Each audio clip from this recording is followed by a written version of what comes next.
Thank you.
Hare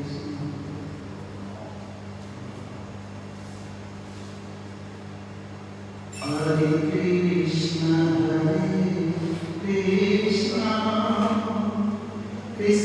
Krishna, Hare Hare, Hare Rama, Hare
शलाकया चक्षुरुन्मिलितं येन तस्मै श्रीगुरुवे नमः।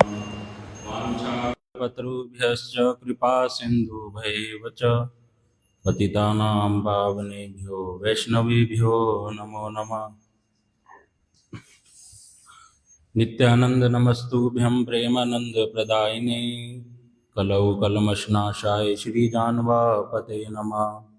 नमो महावदन्याय कृष्ण प्रेम प्रदायते कृष्णाय कृष्ण चैतन्य नामिने गौरद्विषे नमः। हे कृष्ण करुणा सिंधु दीनबंधु जगतपते गोपेश गोपिका कांत राधा कांत नमोस्तुते। तप्त कांचन गौरांगी राधे वृंदावनेश्वरी वृषभानुसुते देवी प्रणमामि हरिप्रिये। वृंदाय तुलसी देव्याय प्रियाय केशवस्य च कृष्ण भक्ति प्रदे देवी सत्यवत्यै नमो नमः। श्री कृष्ण चैतन्य प्रभु नित्यानंद श्री अद्वैत गदाधर शिवासादि गौर भक्त वृंद। बोलो हरे कृष्णा कृष्णा कृष्णा हरे हरे हरे राम राम राम हरे हरे। आज बहुत सारी शुभ तिथियां हैं। श्री बलदेव जी की रास यात्रा पूर्णिमा तिथि है और विशेषकर उसमें बहुत सारे वैष्णवों की आविर्भाव तिथि है। उनमें से प्रभुपाद जी के एक परिकर जिनका नाम श्री श्रीमद् भक्ति विलास भारती गोस्वामी महाराज जी, उनकी भी आज शुभ आविर्भाव तिथि है। उनके विषय में हम श्रवण करेंगे। श्री श्रीमद् भक्ति विलास भारती गोस्वामी महाराज जी के विषय में आता है कि महाराज जी का जन्म नवद्वीप के पास ही हुआ 1904 में और बचपन से ही बड़े मेधावी थे। उनके विषय में आता है कि एक वर्ष में वे 2 क्लास की परीक्षाएं, 2 कक्षाओं की परीक्षाएं दे देते थे। एक साल में ही 2 क्लास की परीक्षाओं को देकर जल्दी से उन्होंने अपनी पढ़ाई को कंप्लीट किया और फिर जगत की विद्याओं को छोड़कर श्रील प्रभुपाद जी के आश्रित होकर उन्होंने भगवान की भक्ति से संबंधित गीता और भागवत जैसे ग्रंथों को अध्ययन किया और कंठस्थ किया। उनको बचपन में ही 5 वर्ष की आयु में प्रभुपाद जी का स्वप्न आया था। फिर वो अपने पिताजी के साथ प्रभुपाद जी का दर्शन करने कलकत्ता में, उस समय प्रभुपाद जी थे, तो वहाँ गए। धीरे धीरे प्रभुपाद जी से मिलते रहे बीच में और फिर उनके हृदय में तीव्र उत्कंठा उत्पन्न हुई कि अब मैं अपना घर बार छोड़कर मठ में ही सेवा में योगदान दूंगा।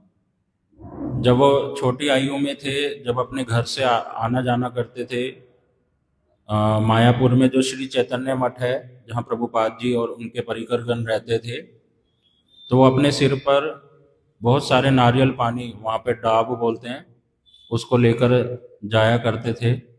फिर प्रभुपाद जी अपने भक्तों को बोलते थे कि इस बच्चे का अच्छे से ध्यान रखना, क्योंकि आने वाले दिनों में ये हमारे साथ ही रहेंगे। बहुत सारी सेवाओं को करते थे और निष्ठापूर्वक प्रभुपाद जी की कथाओं को सुनते थे, जिसके कारण उनके हृदय में वैराग्य उत्पन्न हुआ और वो मठ में ही वास करने लगे। प्रभुपाद जी से हरि नाम दीक्षा ग्रहण करी और बहुत सारी कविताओं की रचना भी करते थे। जब प्रभुपाद जी अप्रकट हो गए, उसके पश्चात उन्होंने अपने ही गुरु भाई श्री भक्ति भूदेव श्रोति गोस्वामी महाराज जी से संन्यास ग्रहण किया था। प्रभुपाद जी ने उनको ब्रह्मचारी नाम दिया था, श्रीपाद सेवा विलास ब्रह्मचारी। फिर उनका जो संन्यास हुआ तो संन्यास में नाम हुआ श्री श्रीमद् भक्ति विलास भारती गोस्वामी महाराज। शिला भक्ति विज्ञान भारती गोस्वामी महाराज जी की महाराज जी के विषय में बतलाते हैं, जिनकी आज शुभ आविर्भाव तिथि है, कि मायापुर में श्री भक्ति विलास भारती गोस्वामी महाराज जी ने एक मठ खोला था जिसका नाम रखा श्री रूपानुग भजन आश्रम, श्री रूपानुग भजन आश्रम। और वहाँ पर विग्रहों की स्थापना करी महाप्रभु श्री श्री राधा श्याम सुंदर जी की। और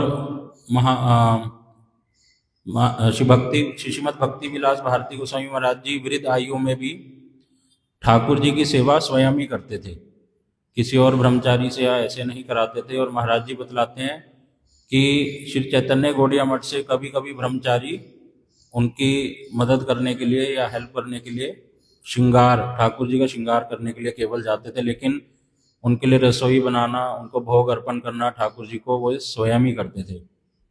उन्होंने अपनी भजन कुटीर बनाने का निश्चय किया था मठ में, जो श्री रूपानुग भजन आश्रम है, कि मैं अपनी भजन में मेरा जो कक्ष होगा वो फ्रंट में होगा, रोड जा रही है, रोड पर ही वो मठ स्थित है, रोड के किनारे। तो मैं फ्रंट में इसलिए बनाना चाहता हूँ कि मुझे भक्तों का दर्शन होता रहेगा, आते जाते भक्तों का दर्शन होगा। लेकिन शिला भक्ति विज्ञान भारती गोस्वामी महाराज बताते हैं, मैंने महाराज जी को बोला कि आप फ्रंट में ना बनाकर बैक साइड में अपना कक्ष बनाओ, क्योंकि आने वाले समय में यहाँ पर बहुत सारे लोगों का आना जाना होगा, जिससे शोर होगा बहुत ज़्यादा, और आपको अपने भजन करने में, साधन भजन करने में परेशानी होगी। तो उन्होंने महाराज जी को बात को मानकर अपने कक्ष को पीछे बनवाया। और फिर उन्होंने शिला भक्ति विज्ञान भारती गोस्वामी महाराज जी को अप्रिशिएट किया इस बात के लिए कि तुमने जो मुझे राय दी, मुझे जो सुझाव दिया पीछे कक्ष बनाने का, वो बहुत ही अच्छा था, क्योंकि बहुत सारे रिक्शा चलते हैं और ये सब चलते हैं, उनकी दिन रात आवाज़ आती है, उसके कारण मैं अपना जो ग्रंथ अध्ययन है, ग्रंथों को लिखना है और अपना भजन है, वो ठीक से नहीं कर पाता। उन्होंने महाराज जी की बात को अप्रिशिएट किया। महाराज जी बतलाते हैं कि एक समय में शिला भक्ति विलास भारती गोस्वामी महाराज जी को ट्यूबरक्लोसिस हो गया, टीबी की बीमारी होगी। तब उनके गुरु महाराज जी श्रीमद भक्ति दयित माधव गोस्वामी महाराज जी ने पत्र के माध्यम से अपने गुरु भाई श्री भक्ति विलास भारती गोस्वामी महाराज जी को कहा कि आप लोग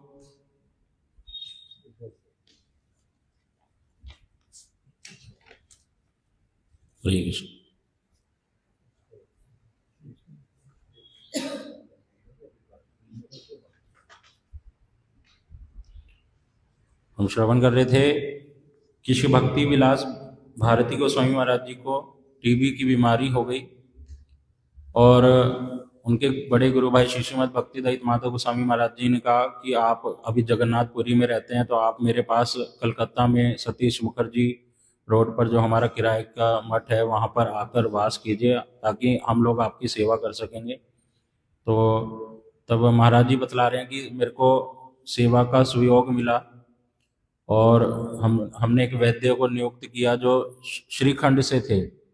नवदीप के पास ही एक जगह श्रीखंड, जहाँ पे महाप्रभु के बहुत सारे भक्त लोग हुए, नरहरि ठाकुर और उनकी परंपरा में।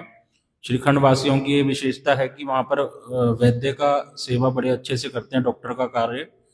और महाप्रभु ने इतना ही कहा है कि उनसे कोई अगर अपने स्वास्थ्य को ठीक भी करवा ले तो साथ के साथ उन पर विशेष कृपा होती है, इस जगत का स्वास्थ्य तो ठीक हो जाता है, और जो भव रोग हमें लगा हुआ है, इस भव में आना जाना है, वो भी उन भक्तों की कृपा से ठीक हो जाता है।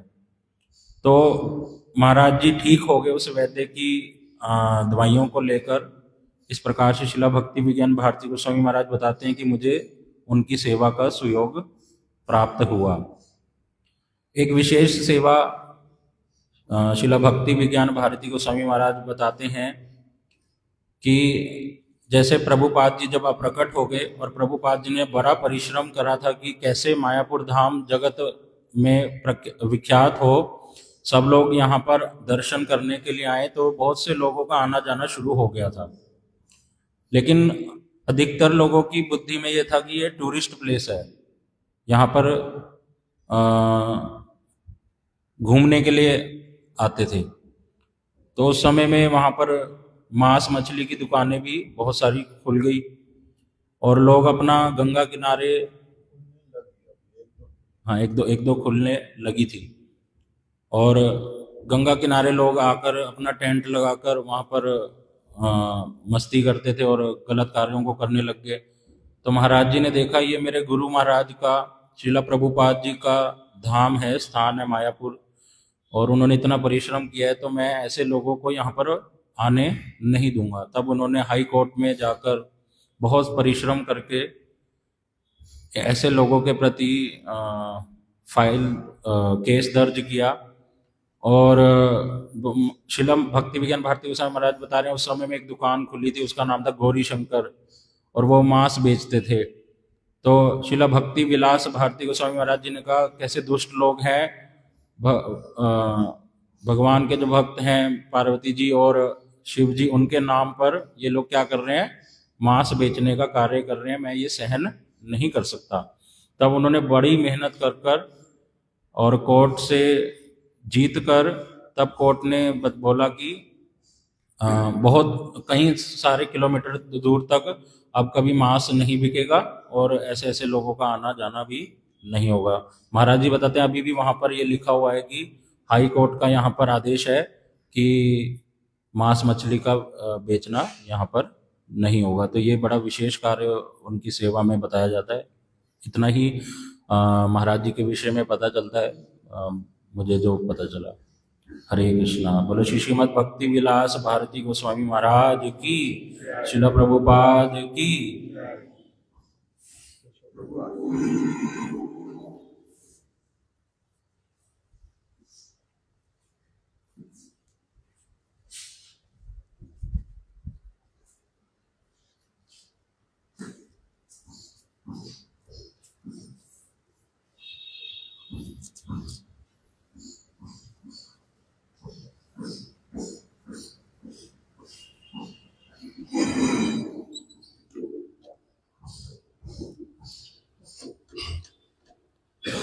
ॐ अज्ञानतिमिरान्धस्य ज्ञानाञ्जनशलाकया चक्षुरुन्मिलितं येन तस्मै श्रीगुरुवे नमः। नमो विष्णुपादाय राधिकाय प्रियात्मने श्रीमद्भक्तिवेदान्त नारायणिति नामिने श्री कृष्ण चैतन्य प्रभु नित्यानंद श्री अद्वैत गदाधर शिवासादि गौरभक्तवृंद। हरे कृष्णा कृष्ण कृष्ण हरे हरे, हरे राम राम राम हरे हरे।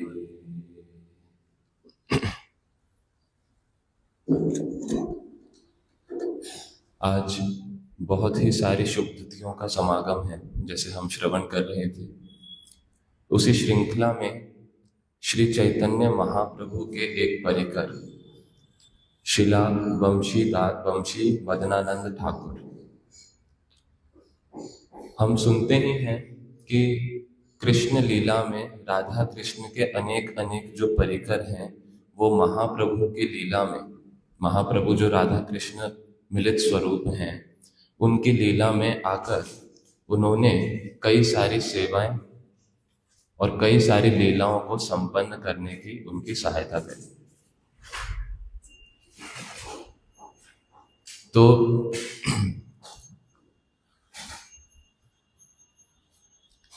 अलग अलग परिकरों के विषय में हम सुनते ही हैं कि राधा कृष्ण की सखियां आई, राधा कृष्ण के सखा आए, यशोदा मैया आई। किंतु हम ये जानते हैं कि वहां पर गोलोक वृंदावन में सिर्फ और सिर्फ जो मनुष्य रूप में जो परिकर हैं, सिर्फ वही जिनमें नहीं है, अपितु जितने भी सारे वहां पेड़ हैं, पौधे हैं, दूध है, मटकियां हैं, हर एक एक वस्तु वहां पे कैसी है, चिन्मय है, जो श्वास लेती है, जो बात करती है, जिसके अंदर भावना है कृष्ण की सेवा की। तो उसी में एक बहुत ही प्रमुख कृष्ण की परिकर है। कौन? कृष्ण की वंशी। वो वंशी जिसका एक बहुत ही महत्वपूर्ण रोल है हर चीज में। संसार, इस जगत की उत्पत्ति से लेकर कैसे कृष्ण अपनी गोपियों को उस वंशी के द्वारा पुकारते हैं, बुलाते हैं, किस प्रकार से उस वंशी के द्वारा कृष्ण वो सारी बातें जो वो सबके सामने नहीं कह सकते, वो सारी वार्तालाप जो वृंदावन के जो श्रेष्ठ जो गुरुवर्ग हैं, माता पिता हैं, उनके सामने गोपियों के साथ मुख से वार्तालाप नहीं हो सकता। वो सारा वार्तालाप किसके द्वारा हो जाता है? उस वंशी के द्वारा। तो वंशी का एक इतना बड़ा महत्वपूर्ण रोल है। शिला गुरुदेव कहते हैं कि ये वंशी कैसी है, जो जिसके विषय में कोई साधारण मनुष्य या कोई साधारण परिकर भी नहीं, स्वयं सर्वश्रेष्ठ जो भक्त हैं कृष्ण की, जो गोपियां हैं, वो खुद इस वंशी की गुणगान को गाती हैं।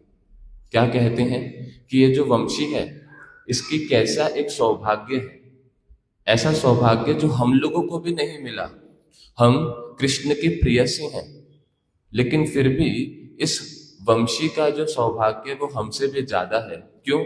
क्योंकि इसको कृष्ण के जो अधरामृत है, कृष्ण का जो अधरामृत है, उसको पान करने का सौभाग्य प्राप्त होता है पूर्ण रूप से। वृंदावन में जितने भी सारे वृक्ष हैं, वो क्रंदन करते हैं ये देख के कि हम लोग जिस सौभाग्य को प्राप्त नहीं कर पाए, हमारा वंश, हमारे ही वंश का, हमारे ही वंश से निकला ये वंशी। वंशी किसकी बनती है? लकड़ी की, बांस की। तो वो वृक्ष भी क्रंदन करते हैं कि वाह, हम तो कृतार्थ हो गए कि हमारे वंश का एक जो ये वंशी बनी है, ये कृष्ण की किस प्रकार से सेवा कर रही है। तो यही वंशी जब चैतन्य महाप्रभु की लीला में अवतीर्ण हुई, तो उनका नाम क्या हुआ? श्री वंशी वदनानंद ठाकुर। इनको अनेक अनेक नाम से जो भक्त समाज है महाप्रभु के परिकर, उनको अनेक अनेक नाम से पुकारते हैं, जैसे वंशी, वंशी वदन, वंशी वदनानंद, वदनानंद, ऐसे अनेक अनेक प्रकार से उनको पुकारा जाता है। वंशी का जो आपने बताया, उसमें थोड़ा और बताओ कि गोपियों ने वंशी की जो स्तुति की, उससे क्या वो गोपियों से श्रेष्ठ हो गए या फिर क्या हुआ वंश? यद्यपि जो गोपियां हैं वो वंशी की उस प्रकार से स्तुति कर रही हैं कि ये जो वंशी है, ये हमारे जो संपत्ति हमारी है। कौन सी संपत्ति? कृष्ण का जो अधरामृत है वो गोपियों की संपत्ति है। तो वो कह रहे हैं कि हमारी संपत्ति को ये वंशी है, ये किस प्रकार से धारण कर रही है, इसका कैसा सौभाग्य है। किंतु इस बात से कि जो वो वंशी है वो उसको धारण कर रही है, उनको वो सौभाग्य प्राप्त हो रहा है, इससे ये नहीं होता कि जो गोपियां हैं वो निम्न हो गई वंशी से, कि कृष्ण की जो वंशी है वो श्रेष्ठ हो गई गोपियों से भी नहीं। जो गोपियां हैं वही सर्वश्रेष्ठ हैं। क्यों? क्योंकि उस वंशी के माध्यम से कृष्ण पुकार किनको रहे हैं, कृष्ण किनका आवाहन कर रहे हैं। गोपियों के माध्यम से वंशी का आवाहन तो नहीं करते, लेकिन उस वंशी के माध्यम से गोपियों के लिए वो एक मैसेज भेजते हैं, गोपियों को वो आवाहन करते हैं। और कुछ कि वो गोपियां ऐसी उच्च अवस्था में होती हैं कि उनको कृष्ण की कोई व्यक्ति किसी भी तरह से संपर्क में आता है तो उसका वो बहुत अधिक महिमा देखते हैं, अपनी आपकी महिमा को देख नहीं पाते, भाव नेत्रों से देखते। गोपियों का हम एक विशेष गुण देखते हैं, जिसके कारण ये पूर्ण रूप से समझ भी आता है कि किस प्रकार वो सर्वश्रेष्ठ भक्त हैं। भक्त का स्वभाव कैसा होता है? जो श्रेष्ठ भक्त होता है वो सब समय क्या सोचता है कि मैं तो कुछ भी सेवा नहीं करता, कि मेरी जो सेवा है वो बड़ी निम्न कोटि की हैं, और बाकी जितने भी भक्त हैं, बाकी जितने भी लोग कृष्ण की सेवा कर रहे हैं, वो बड़े ही सुंदर रूप से कर रहे हैं, कृष्ण की पूर्ण संतुष्टि कर रहे हैं, और कृष्ण की जिस प्रकार से वो सेवा करते हैं मैं तो कर ही नहीं पाता।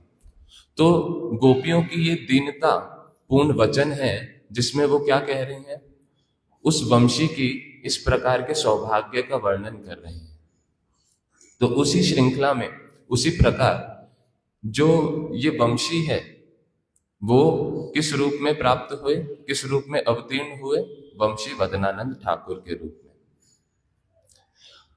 उनके विषय में बतलाया जाता है कि उनका जो श्री पाठ है, अर्थात उनका जहां पर वो प्रमुख रूप से निवास करते थे, वो है कोलद्वीप, जहां पर हमारा मठ है, श्री केशव जी गौड़िया मठ।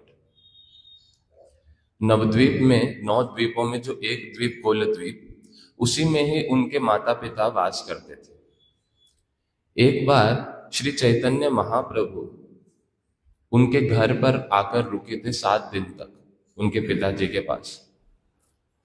तो हम लोग सुनते हैं कि कोलद्वीप का एक और नाम है जिसको बोला जाता है अपराध भंजन भूमि।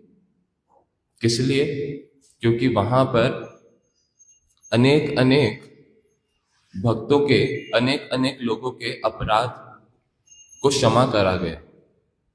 जिस प्रकार देवानंद पंडित, उन्होंने श्रीवास पंडित के चरणों में एक घोर अपराध किया, उसका भी क्षमा चैतन्य महाप्रभु ने उसी स्थान पर किया, और उन 7 दिन के अंदर ही किया। तो उन 7 दिनों में जब वो वंशी वदनानंद ठाकुर जी के घर पे निवास कर रहे थे चैतन्य महाप्रभु, तब उन्होंने कई सारे अपराधियों को अपराध क्षमा करा, और उसी समय इसी कारण से उनका जो ये कोलद्वीप है, उस कोलद्वीप का नाम क्या पड़ा? अपराध भंजन भूमि। श्री चैतन्य महाप्रभु के जितने भी परिकर, उन सबकी एक एक विशेष सेवा, चैतन्य महाप्रभु के अनेक अनेक परिकरों की एक डिफरेंट डिफरेंट सेवा है। जैसे हम श्रवण भी कर रहे हैं कि किस प्रकार स्वरूप दामोदर जी, राय रामानंद जी, उनकी सेवा अलग है गोविंद प्रभु से।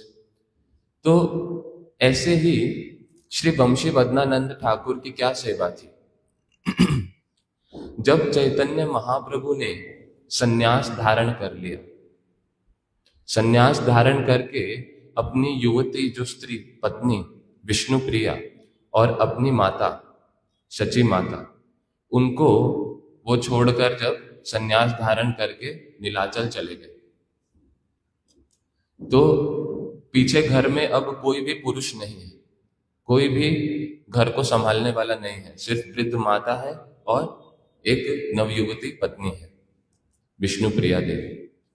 तो ऐसी स्थिति में श्री वंशी वदनानंद ठाकुर को एक सेवा नियुक्त हुई। क्या सेवा?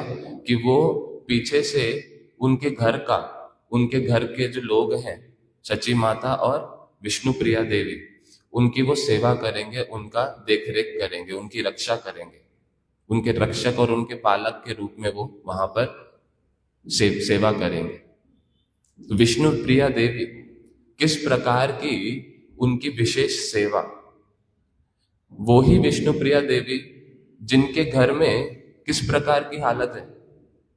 जब चैतन्य महाप्रभु चले गए तो विरह की अग्नि में श्री विष्णु प्रिया देवी निद्रा को ही भूल गई, कभी नींद ही नहीं, सोते ही नहीं है, और कभी अगर सोना है, कभी नींद आती है तो कहां पर सोएंगी? बिल्कुल कठोर धरती पर, कठोर पृथ्वी पर, बिना कुछ लिए।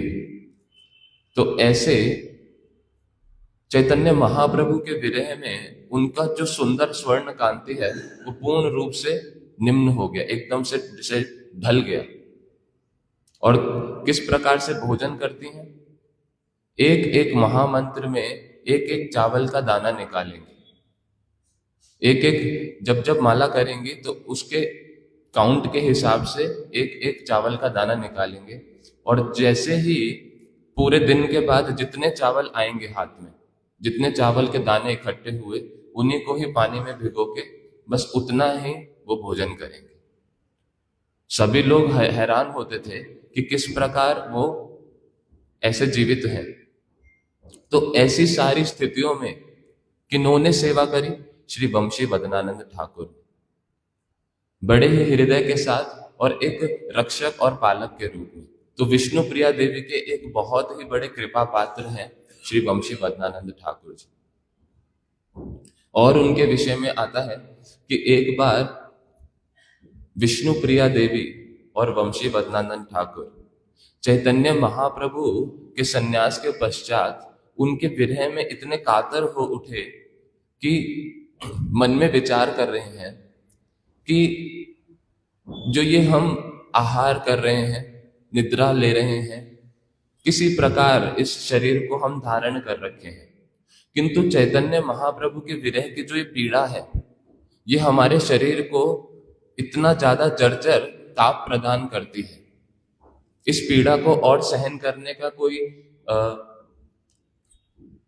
वो नहीं है, कोई उद्देश्य नहीं। तो उस प्रकार की भावना कि हम इस पीड़ा को और सहन नहीं करके अब इस शरीर को, जिसके द्वारा मैं चैतन्य महाप्रभु की सेवा नहीं कर पा रहा, इस शरीर को जिसके द्वारा मैं चैतन्य महाप्रभु का दर्शन नहीं कर पा रहा, इस शरीर को मुझे त्याग देना चाहिए। तो ये विचार करके जो अल्पाहार वो कर भी रहे थे उसको भी उन्होंने त्याग दिया कि अब हम और नहीं जिएंगे। तो फिर चैतन्य महाप्रभु उन दोनों के समक्ष, विष्णु प्रिया देवी और श्री वंशी वदनानंद ठाकुर के समक्ष उपस्थित हुए और उपस्थित होकर उनको आदेश किया कि ये जो तुम्हारा शरीर है ये तुम्हारी संपत्ति नहीं, ये मेरी संपत्ति है। इस प्रकार का जो ये हीन विचार है, इस प्रकार के विचार को तुम पूर्णतः त्याग दो। और चैतन्य महाप्रभु ने ही एक विग्रह उनको प्रदान किया। उन विग्रह की सेवा करके ही क्या हुआ, उस विग्रह के माध्यम से उनको चैतन्य महाप्रभु की समीपता, निकटता अनुभव होती और उस विग्रह को महाप्रभु से अभिन्न जानकर उनकी हृदय से सेवा करते दिन रात। और वंशी वदनानंद ठाकुर पूर्ण रूप से श्री विष्णु प्रिया देवी की सहायता करते महाप्रभु के उस विग्रह की सेवा के लिए। फिर विष्णु प्रिया देवी का जब नित्य लीला में प्रवेश हो गया, जब उनकी लीला संपूर्ण हो गई, तब उनके तिरोभाव के बाद वो ही महाप्रभु का जो विग्रह है वो श्री वंशी वदनानंद ठाकुर जी के पास आ गए और उन्होंने फिर अपने पूरे जीवन काल तक उन विग्रह की सेवा करी। आज भी वो विग्रह है नवद्वीप धाम में सेवित होते हैं। उनका नाम है धामेश्वर।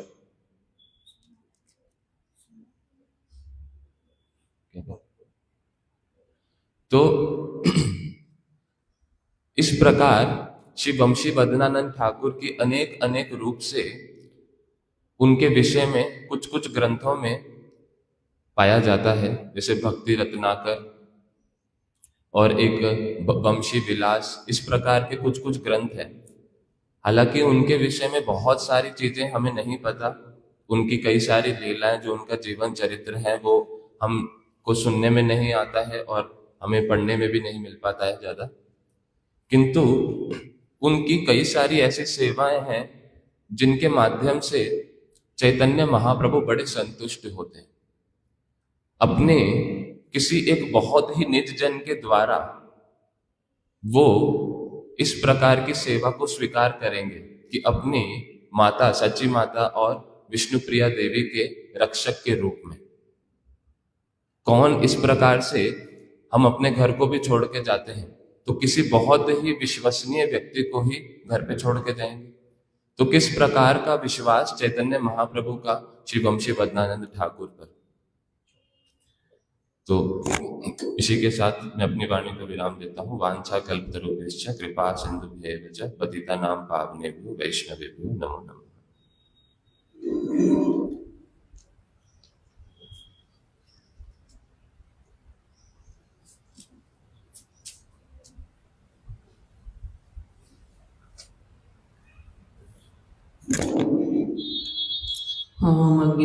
अज्ञानतिमिरान्धस्य ज्ञानाञ्जनशलाकया चक्षुरुन्मिलितं येन तस्मै श्रीगुरवे नमः। वञ्चाकल्पतरुभ्यश्च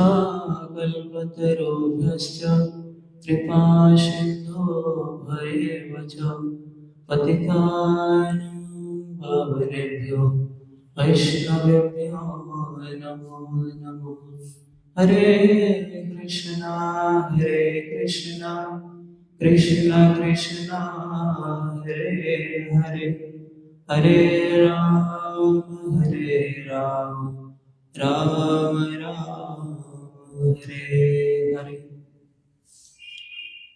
आज श्यामानंद प्रभु का शुभ आविर्भाव तिथि है।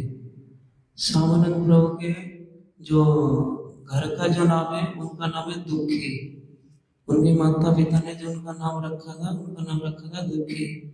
दुखी क्यों नाम रखा था? क्योंकि जो श्यामानंद प्रभु है उनसे पहले जो उनके माता पिता को 2 संतान हुआ था, एक लड़की और एक लड़का। वो दोनों ने अपना शरीर त्याग कर दिया था, तो उनके माता पिता बहुत दुखी थे। तो दुखी होने के कारण जब उनको श्यामानंद प्रभु मतलब तीसरा पुत्र हुआ तो उन्होंने उसका नाम दुखी रखा। तो जो दुखी पुत्र रख दिया नाम, तो सब अच्छा चल रहा है, इनको शरीर में त्याग दिया। तो ऐसे सब इन्होंने जब ये अपना पढ़ाई किया स्कूल में सब अच्छे से किया। इनके मत ये भक्ति रत्नाकर में इनका उल्लेख आता है कि ये व्याकरण शास्त्र बहुत अच्छे से इन्होंने अपने घर में रह के उसको निपुण किया, पूरा किया। उसके बाद में इनके घर के आसपास में सब वैष्णव लोग आते थे, तो ये कथा कीर्तन सुनने के लिए जाते थे। कथा कीर्तन सुनने के लिए जो जाते थे तो ये बहुत ही ये होते थे,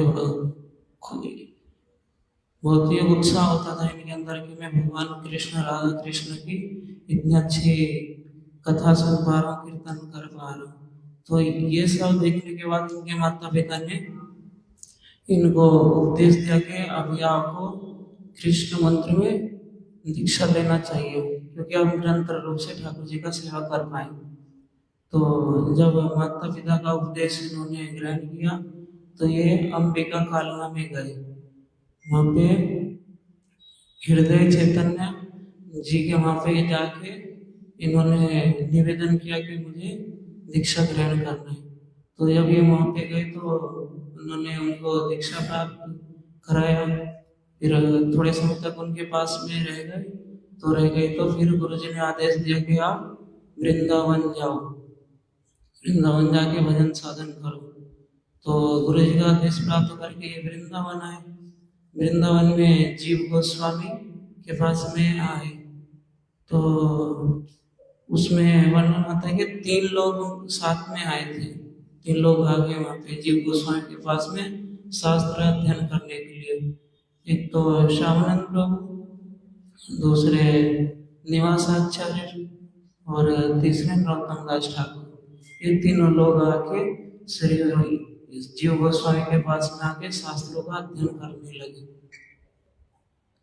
तो जब श्यामानंद प्रभु दुखी जो है वो जब जीव गोस्वामी के पास में रहते थे तो अन्य सेवा करते थे। तो सुबह सुबह ये पानी का मटकी लेके जाते थे, यमुना जी से पानी लेके आते थे। जब यमुना जी से पानी, रोज का नियम था कि पानी रख के सर पे लाए थे। जब काफी समय तक ऐसे करते रहे तो सर में मिट्टी का पात्र ऐसे ही रखते क्या हुआ, उनको एक सर में घाव हो गया। और घाव भी इतना बड़ा हो गया कि आप जानते हो कि कहीं पे भी कुछ सामान रखेंगे ना उसका एक चिन्ह आ जाता है। तो ऐसे जब वो मिट्टी का पात्र रखते सर में डेली का ऐसा नियम बना लिया तो उनके सर में घाव हो गया। घाव होने के बाद भी उन्होंने गुरुजी को पता नहीं चलने दिया कि मेरे सर में घाव हो गया। उसके बाद में उन्होंने क्या किया, एक अपना उत्तरीय लिया और वो सर के ऊपर बांध लिया।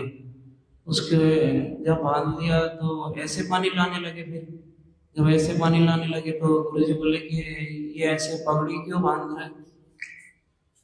तो जब जीव गोस्वामी ने नोटिस किया तो उनको बुला के पूछा कि क्या हुआ। तो वो बोले नहीं कुछ नहीं हुआ। फिर जीव गोस्वामी ने उनका सर का पगड़ी हटा के देखा तो देखा कि इनके सर में बहुत बड़ा घाव हुआ है। और घाव भी नहीं, उसमें फिर छोटे छोटे छोटे छोटे कीड़े भी आ गए, उनको बहुत कष्ट हो रहा था। तो ऐसा जब हुआ तो जीव गोस्वामी ने ऐसी सेवा निष्ठा को देखकर उनके ऊपर कृपा किया और उनका जो घाव था वो ठीक किया। और उसके बाद में जीव गोस्वामी बोले कि जो इतना अच्छे से ठाकुर जी का सेवा करता है वो दुखी कैसे हो सकता है, मतलब सुखी होना चाहिए। तो उनका फिर नाम हुआ सुखी कृष्णदास। जब सुखी कृष्णदास नाम हो गया, आप वाला क्या बता रहे थे, बता। ये हुआ क्या, वो यमुना जी में पानी लेने के लिए जाते थे, तो डेली जब पानी लेके आते थे तो उनके मटकी सर पे रख के लेके आते थे, तो उनके सर में घाव हो गया था। घाव होने के बाद वो ऐसे ही पानी लाने लगे, फिर उन्होंने जी बोली, ये मुझे पढ़ा नहीं है, सुना था बस कल, कल नहीं सुना, मुझे पहले सुना था। तो घाव ठीक हो गया तो उनका नाम सुखी कृष्णदास हो गया। सुखी कृष्णदास हो गया तो उसके बाद में ये सेवा कुंज में भी झाड़ू का सेवा करते थे। झाड़ू का जब ये सेवा करते तो नित्य प्रति ठाकुर जी का स्मरण करते करते सेवा कुंज में झाड़ू लगाते थे। तो एक समय क्या हुआ, जब राधा रानी का वहाँ पे नूपुर छूट गया। जब वहाँ पे नूपुर छूट गया तो ये नूपुर उनको प्राप्त हुआ। ये नूपुर प्राप्त हुआ तो ये जाके अपने गुरु जी के पास में गए कि गुरु जी ये नूपुर मिला है। तो इनके गुरु जी बोले कि नूपुर अपने पास में रखो और एक बात याद रखना, जिसका ये नूपुर है उसको ही देना और किसी को नहीं देना। वो बोले ठीक है। तो अगले समय फिर जब नूपुर देखने के लिए राधा रानी का सखी सब आए तो उनको नूपुर नहीं मिला। तो इनसे पूछा, बाबा बाबा आपको यहाँ पे कोई नूपुर मिला है? वो बोले हाँ नूपुर मिला है, मेरे पास में है। वो बोले हमें दे दो, हमारे स्वामी का नूपुर है, उनका नूपुर यहाँ पे छोड़ गया तो उनको नूपुर चाहिए। वो बोले मैं नहीं दूंगा। बोले क्यों? बोले मेरे जिसका नूपुर है मैं उसको ही दूंगा। तो वो फिर राधा रानी के पास में सखी जाके बोली कि राधा रानी वो तो ऐसे बोल रहे कि जिसका नूपुर है उसको ही देंगे। तो राधा रानी ने दूसरी बार भी भेजा कि बाबा बाबा वो नूपुर हमें दे दो, हमारे स्वामी के एक पैर में तो नूपुर है, दूसरे पैर में है ही नहीं। तो वो बोले नहीं, जिसका नूपुर है मैं उसको ही दूंगा। वो फिर बोले बाबा आप ये बाबा जी होके किसी स्त्री का चरण दर्शन करोगे? वो बोले मुझे कुछ नहीं पता, मैं तो जिसका नूपुर है उसको ही दूंगा। तो ऐसा जब राधा रानी के पास में गए तो राधा रानी फिर उनके समक्ष प्रकट हुए। फिर राधा रानी उनको बोली कि बाबा ये मेरा नूपुर है, ये मुझे दे दो। फिर वो उनको भी नहीं दिए। बोले क्यों? बोले पहले दूसरा पैर का नूपुर दिखाओ कि आपका है कि नहीं। वो बोले बोले आप स्त्री के चरण दर्शन करोगे, ये तो अच्छी बात नहीं। बोले नहीं, मैं अपनी आंखों पे पट्टी बांधूंगा। फिर उनकी आंखों पे पट्टी बांधे गया तो राधा रानी ने अपना पैर ऐसे आगे बढ़ाया तो उन्होंने जब स्पर्श किया तो उनका एक पैर में नूपुर था। फिर श्यामानंद प्रभु ने दूसरे पैर में भी नूपुर पहनाया। फिर राधा रानी का जो कोई स्पर्श करेगा वो फिर इतना रोने लगे जो उनके ये आंखों पे पट्टी बांधा था वो पूरा गीला हो गया। तो ऐसे राधा रानी इतनी कृपालु है कि ऐसे भावों को देख के राधा रानी बहुत प्रसन्न हुई और उनको एक ठाकुर जी प्रदान किए जिनका नाम है राधा श्याम सुंदर जी। श्याम सुंदर जी फिर उनको दिए। जब उनको श्याम सुंदर जी प्रदान हो गए फिर बोलते हैं कि श्यामानंद प्रभु को राधा रानी ने अपने उनके माथे पे अपने नूपुर का एक छाप दिया। तो वो छाप उनके माथे में पड़ गया। तो फिर जैसे उनके गुरु जी को पता चला कि जो ये सुखी कृष्णदास है उसने तिलक परिवर्तन कर दिया।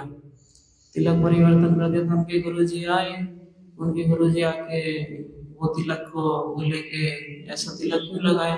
बोले मैंने नहीं लगाया। उन्होंने सब बातें बताई उनको। फिर उन्होंने अपने हाथों से वो खुद उसको मिटा रहे, और वो जितना उसको मिटा रहे वो उतना ही फिर निखर के आ रहा है, तो वो नहीं मिटा। फिर ऐसा सब हुआ तो एक बात भी आता है कि जब तीनों ये सब जीव गोस्वामी के पास में शास्त्र अध्ययन कर रहे थे, तो इनको जीव गोस्वामी ने ये विश्व वैष्णव राज सभा में इनको तीनों को 3 उपाधि प्रदान किया था। ये सुखी जो दुखी कृष्णदास था उनको श्यामानंद प्रभु, और जो नरोत्तम दास थे उनको ठाकुर जी का उपाधि प्रदान किया, और जो श्रीनिवास थे उनको आचार्य का उपाधि प्रदान किया। इन तीनों को 3 आचार्य जीव गोस्वामी ने प्रदान किया। निताय गौर प्रेमानंदे हरे।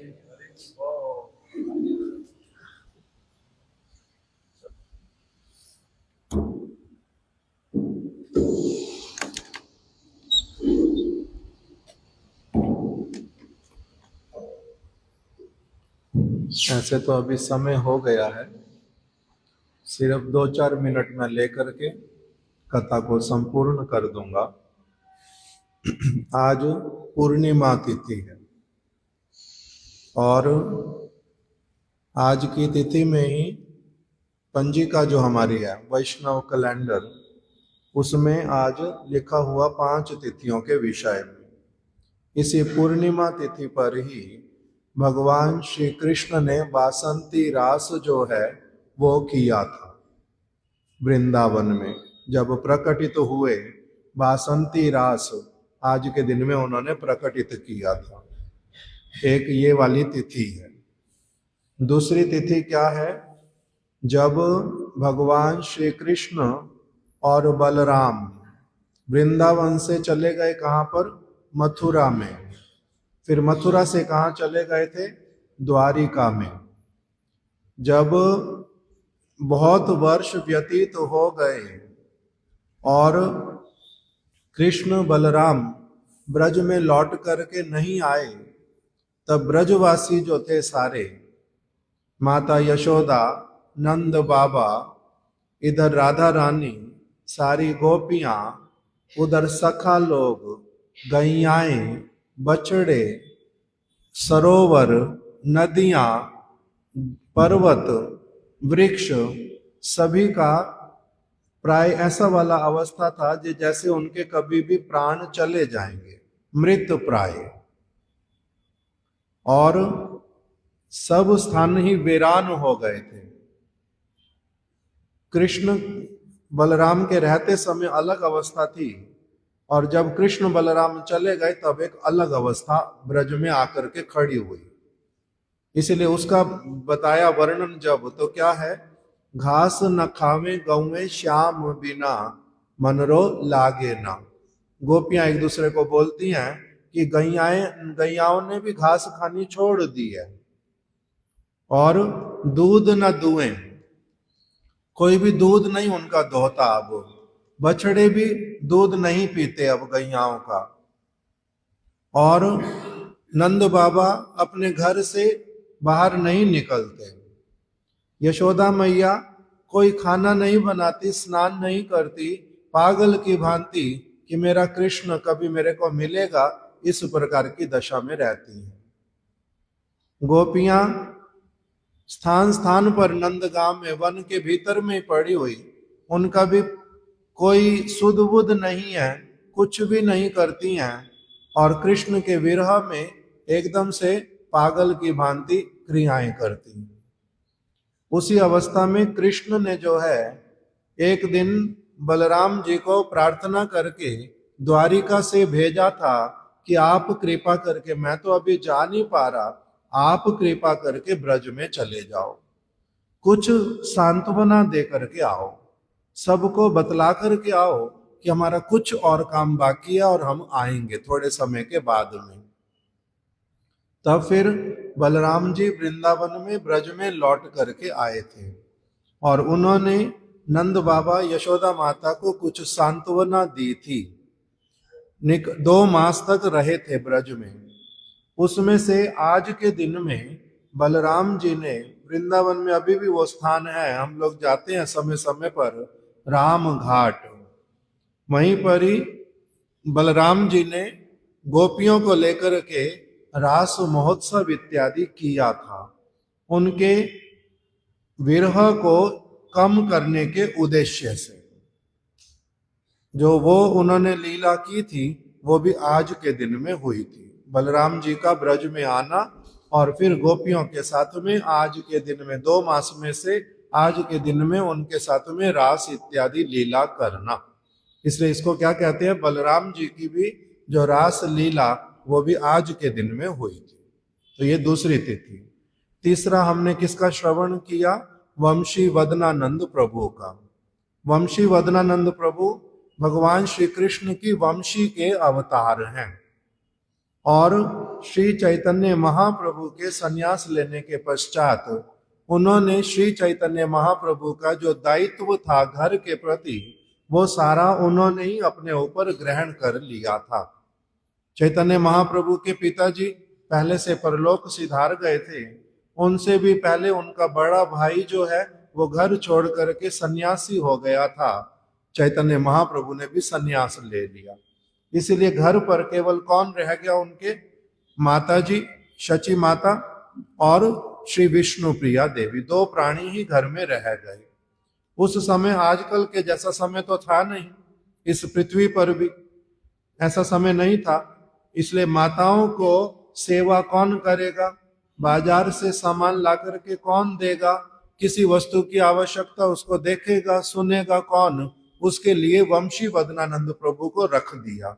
श्री चैतन्य महाप्रभु ने माता शची और विष्णु प्रिया देवी को की सेवा के लिए इनको क्या कहा, इनको कहा कि मेरा जो सारा का सारा दायित्व वो पूर्ण रूप में आप ही ग्रहण करोगे।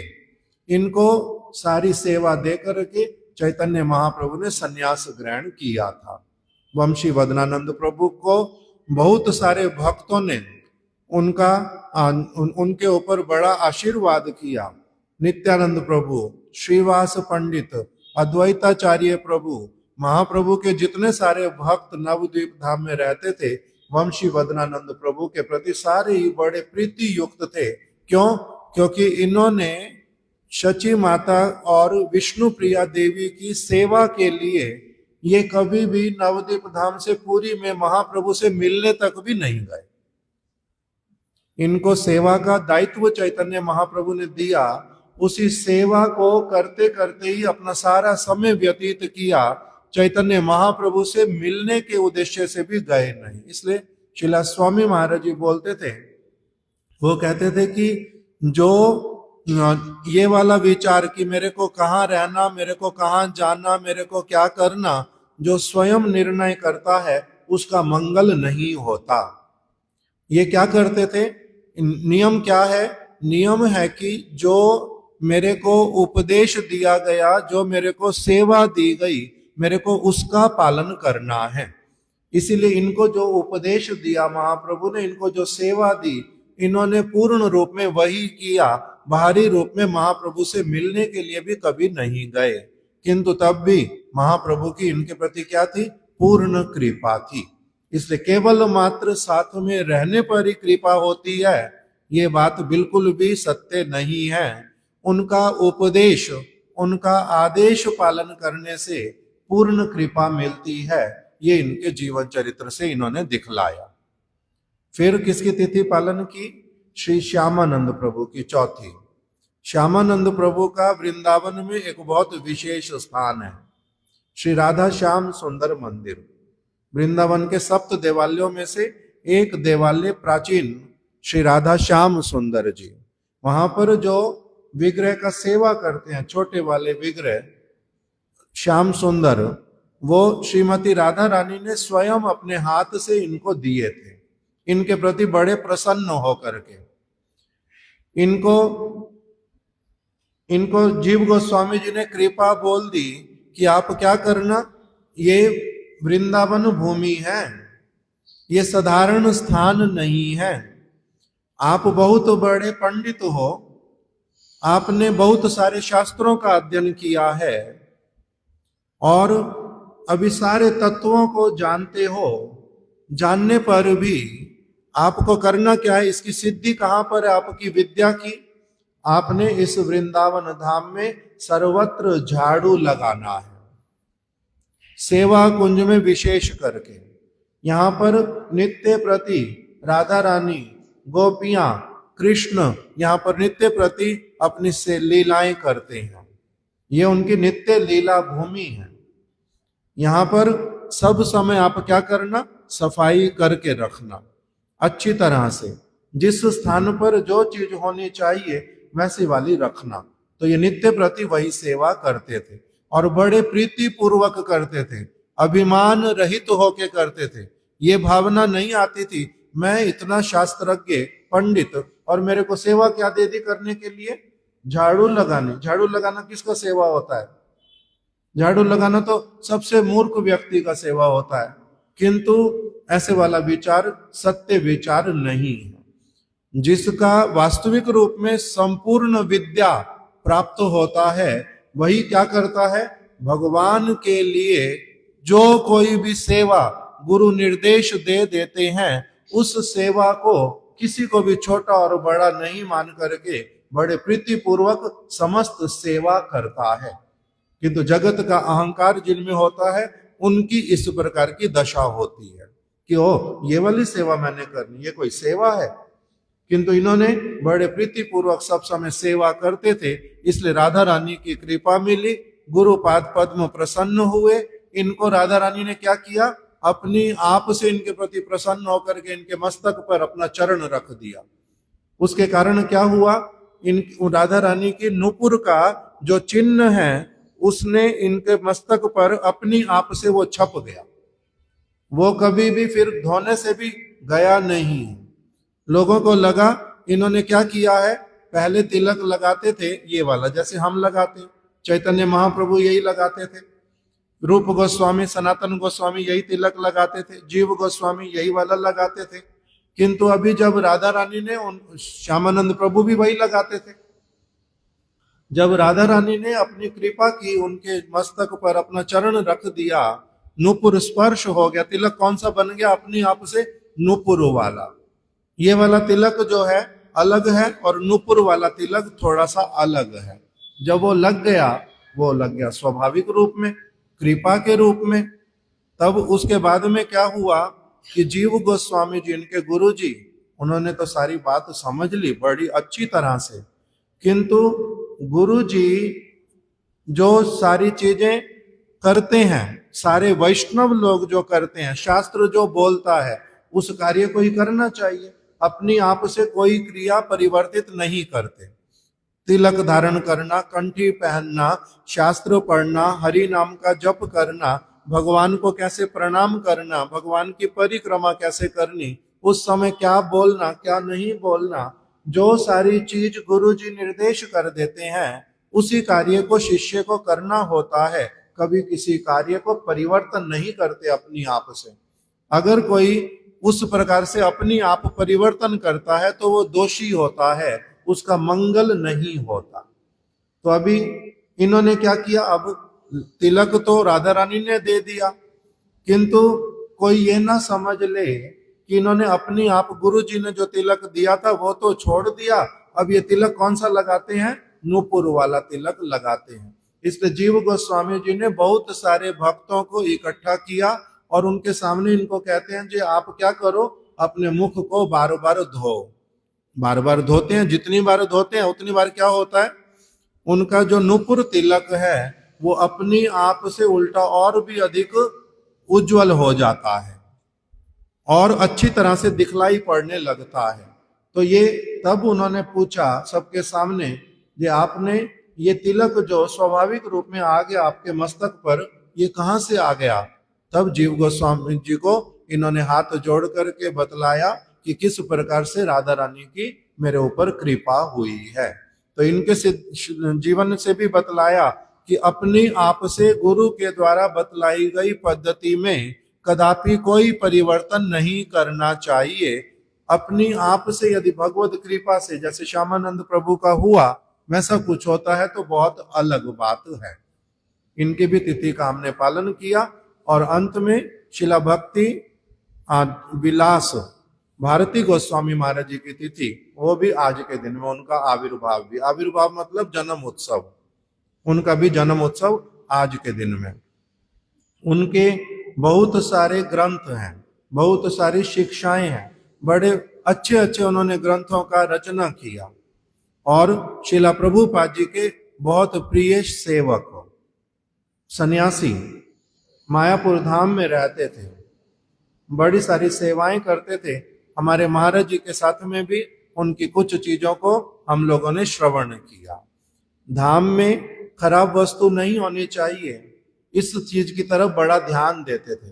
किंतु धीरे धीरे कलयुग का प्रभाव ऐसे वाला होता है, जो धाम में भी क्या होता है, ऐसे हमारे लिए हजारों लोगों के लिए देश विदेश में धाम का मतलब ऐसे वाला स्थान जहां पर भगवान का लीला भूमि है, जहां पर पवित्र चरित्र वाले साधु रहते हैं, जहां सारे लोग भजन करते हैं, भगवान की मस्ती में मस्त रहते हैं, जहां पर किसी का किसी से वैर नहीं होता, जहां पर सारे लोग अच्छे होते हैं।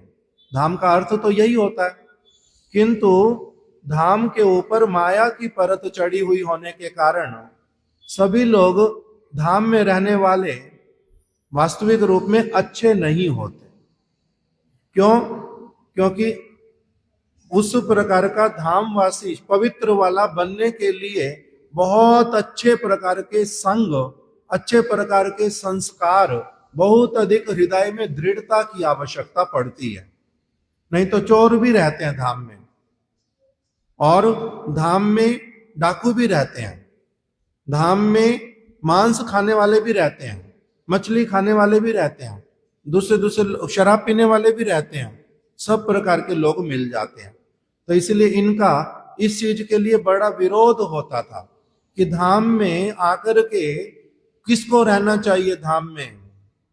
धाम में आकर के रहना चाहिए उस व्यक्ति को जिसका चित्त पूर्ण रूप में भगवान की वाणी के अनुसार, शुद्ध भक्तों के अनुसार चलने का जिसका इच्छा हो, जिसके हृदय में कमजोरी हो, जो खराब काम करना चाहता है अभी, उसको किस लिए फिर धाम की पवित्रता को नष्ट करना है, इसका बहुत विरोध करते थे। जब बाहरी रूप से देखा कि अंडे लगाने वाले, अंडे बेचने वाले और मांस मछली बेचने वाले भी वो अपनी दुकान लगाने लग गए हैं, और जो ऐसे साधारण लोग दर्शन करने आते हैं उनको क्या है, वो अपना वो खरीद के खाने भी लग जाते हैं। अभी पुरी में जाओ, सब जगह आपको मिलेगा ये सारा कुछ। वृंदावन में अभी ऐसे लीगली बैन है शराब, किंतु एकदम से प्रेम मंदिर के पीछे वहीं पर ही शराब का ठेका मिलेगा आपको। इस तरह की सारी चीजें कलयुग के प्रभाव के कारण होने लग जाती। इसका ये बड़ा विरोध करते थे और बार बार बोलते थे कि जिस स्थान की जो पवित्रता उसको बना करके जो रखता है उसके प्रति भगवान बड़े प्रसन्न होते हैं। जो वहां की पवित्रता को बना के नहीं रखता, इस वस्तु को नहीं समझता, इसका अर्थ होता है जो वो उसको अभी साधु संग हुआ नहीं, वो दुर्भागा है, वो मूर्ख है। इस प्रकार की बातें कहते थे। वांछा कल्प तरुभ्यश्च कृपा सिंधुभ्या एव च पतितानां पावनेभ्यो वैष्णवेभ्यो नमो नमः। गौर प्रेमानंदे हरि हरि बोल। दोनों वो भी लो।